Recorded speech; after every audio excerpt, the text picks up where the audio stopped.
Good morning students. आज इस video में आपके दूसरे चैप्टर का मोर गोल्ड क्वाइंस का जो रेस्ट पार्ट था यानी बचा हुआ जो भाग था उसको पढ़ाने जा रहे हैं। तो देखिएगा हम लोग कहाँ तक पढ़ चुके थे। यहाँ तक हम लोग पढ़ चुके थे कि जब वो वृक्ष प्रेमनाथ को इस बात के लिए अवेयर कर देता है कि इस बात का बिल्कुल भी ध्यान देना कि कोई भी सोने का सिक्का नीचे नहीं गिरना चाहिए। ठीक है, फिर क्या होता है, Premnath placed the pot under the hole. Premnath ने अपने पात्र को उस होल के नीचे रख दिया। The gold coins started falling from the hole into the pot. और सोने के सिक्के उसके पात्र में गिरना प्रारंभ हो गए उस होल में से। He stopped the tree when the pot was about to be full. और उसने उस पेड़ को मना कर दिया जबकि उसका पात्र भरने ही वाला था, यानी भी पूरी तरह से भरा नहीं था, तभी उसने मना कर दिया कि अब रुक जाओ। He straight away went to his house. और वह सीधे अपने घर चला गया, यानी वहां से निकला और सीधे अपने घर चला गया। His bad days had gone by. और उसके अब बुरे दिन जा चुके थे। ही बिकेम रिच, वह धनी हो गया था, यानी वह धीरे धीरे धनी हो गया, उसको इतने सोने के सिक्के मिलने लगे थे। Soon he bought a good house. शीघ्र ही उसने एक बड़ा सा अच्छा सा घर भी खरीद लिया। A large farm. और एक बड़ा सा फार्म खरीद लिया जहाँ पर उसको जैसे किसी भी चीज को रख लीजिए, जैसे कुछ भी खोल लिया उसने, कोई बिजनेस कर लिया। And employed servants to look after him. और अपनी देख रेख के लिए कुछ नौकरों को भी नियुक्त कर लिया। एंड हिज फार्म, अपना देख रेख और अपने फार्म का भी देख रेख करने के लिए उसने किसको नियुक्त किया, कुछ नौकरों को। His life changed for the better. और अब उसकी जो जिंदगी थी वो अच्छी हो गई थी, यानी पहले से बेहतर हो गई थी। Going to the forest and offering prayers, यानी प्रतिदिन जंगल में जाना और पूजा अर्चना करना, had become a part of his daily routine now. उसकी जिंदगी का एक अहम हिस्सा बन गया था, यानी उसके प्रतिदिन के क्रियाकलाप में ये शामिल हो गया था। डेली रूटीन मतलब प्रतिदिन का, रोजमर्रा के। Radhenath wondered how such a simpleton like Premnath could get rich so quickly. अब राधेनाथ को इस बात की चिंता सताने लगी और इस बात की वो खोज करने लगा। वॉन्डर्ड यानी इस बात की पूछताछ, खोज, छानबीन वो शुरू कर दिया कि प्रेमनाथ जैसा साधारण व्यक्ति इतनी जल्दी इतना धनवान कैसे हो गया। So he went to him to find it out. इसलिए वो उसके पास गया इसकी पूछताछ करने के लिए। Premnath told him the entire story. और प्रेमनाथ ने उससे सारी कहानी कह सुनाई। नेक्स्ट डे मॉर्निंग, अगले दिन सुबह, Radhenath too went to the forest with water incense sticks and a new big pot. वो कैसे गया, दूसरे दिन भी गया वहां पे, अपने साथ जल लेकर के गया और अगरबत्तियां लेकर के गया, एक बहुत बड़ा सा बर्तन भी लेके गया अपने साथ। एक पात्र जो उसका था वो काफी बड़ा था। When he was offering prayers to the tree, जब वह प्रेयर कर रहा था, प्रार्थना कर रहा था पेड़ की, इट स्पोक, तो पेड़ ने कहा, so you have come for gold.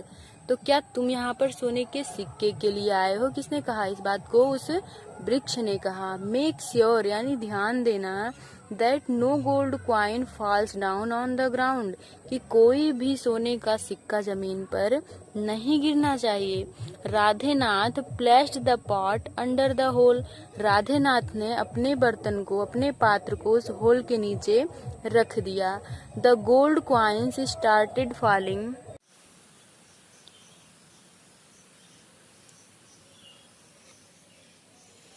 राधेनाथ placed the pot under the hole. Radhenath ने अपने पात्र को उस होल के नीचे रख दिया। The gold coins started falling from the hole into the pot. और सोने के सिक्के उस होल से गिरने प्रारंभ हो गए राधेनाथ के पात्र में। आफ्टर अ व्हाइल, और कुछ ही क्षण बाद, द पॉट वाज फुल, जो बर्तन था उनका, जो पात्र था वो एकदम भर गया। But he did not stop the tree, लेकिन उन्होंने वृक्ष को रोका नहीं। ही वॉज ग्रीडी फेलो, क्योंकि वह बहुत लालची थे, बहुत लालची व्यक्ति थे। He wanted more and more gold coins, वे बहुत अधिक सोने के सिक्के चाहते थे। A couple of gold coins fell down on the ground too, एक जोड़ी सोने का सिक्का जमीन पर भी गिर गया। When he did not stop the tree, और जब वे पेड़ को, इवन एट दिस, यानी इतने पर भी जब उन्होंने पेड़ को नहीं रोका, the tree stopped by itself, तो पेड़ अपने आप ही रुक गया। एंड स्पोक टू हिम, और उनसे कहने लगा, Radhenath, a gold coin has stuck in my hole, एक सोने का सिक्का मेरे होल में फंस गया है। Just take it out so that I start giving out more gold coins to you. उन्होंने कहा कि एक सोने का सिक्का मेरे तने में फंस गया, मेरे होल में फंस गया है, उसको साफ कर दो जिससे कि मैं तुम्हें और सोने के सिक्के दे सकूं।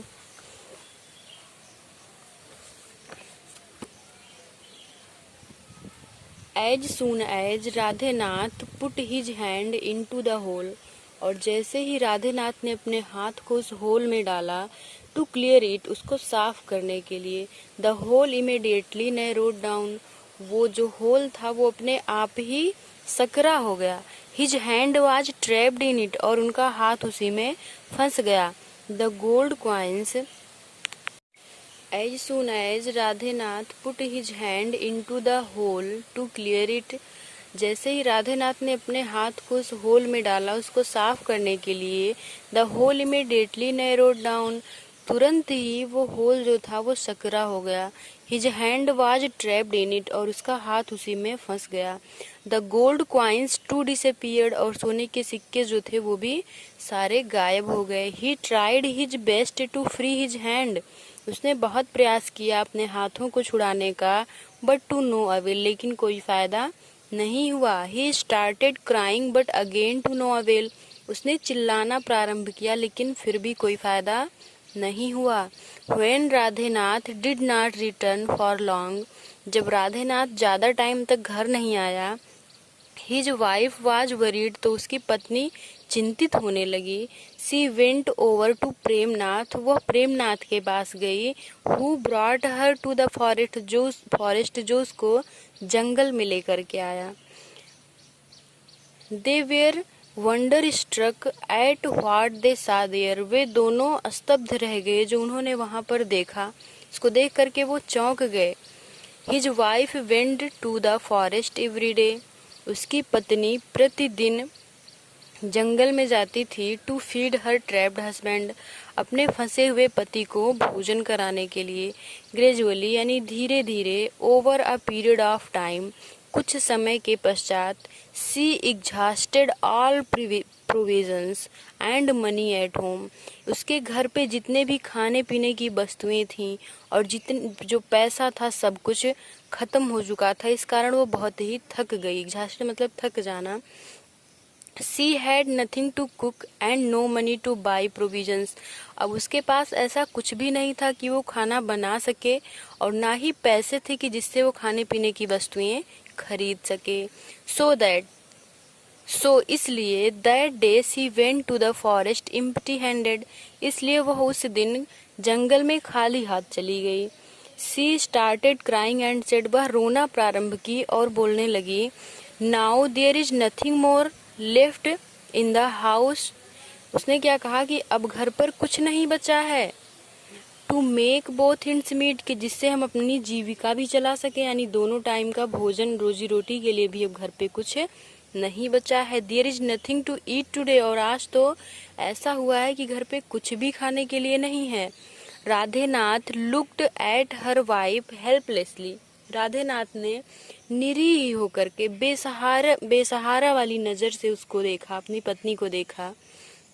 हियरिंग दिस, ऐसा सुन करके, the tree eased out Radhenath's hand and spoke, ऐसा सुन करके वृक्ष को दया आ गई और उसने ईज्ड कर दिया, यानी थोड़ा सा आसान कर दिया राधेनाथ के हाथ को और कहा, you have been punished for your greed, तुम अपनी